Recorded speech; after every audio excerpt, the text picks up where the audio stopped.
గెలుపెవర్ది? అధికార పార్టీయే మళ్ళీ గెలిచే అవకాశం ఉందా? ప్రతిపక్ష పార్టీ పవర్లకు రావచ్చునా? ఆ నియోజకవర్గంలో ఎమ్మెల్యేకు ఎదురుగాలి వీస్తుందా? సిట్టింగులు ఎంతమంది గెలిచే అవకాశం ఉంది? మీరు మీ ఎమ్మెల్యే మార్పును కోరుకుంటున్నారా? ఇగో ఇట్లా సోషల్ మీడియాలో సర్వేల మీద సర్వేలు చేస్తుర్రు. అందులో దేనికి ఎక్కువ మంది చేయగొడితే వాళ్ళదే గెలుపు అన్నట్టు రిపోర్ట్ ఇస్తారన్నట్టు.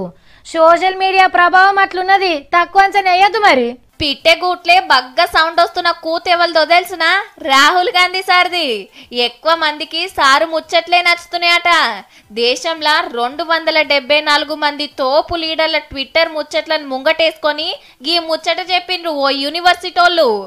అందరి లెక్క విషయం ఒక్కటే చెప్పకుండా జోకులు పంచు ప్రాసలతోటి అదరగొడుతుండట కాంగ్రెస్ అధ్యక్షుడు. గందుకే అది చదివినోళ్ళు కింద కమెంట్లు రాస్తురట.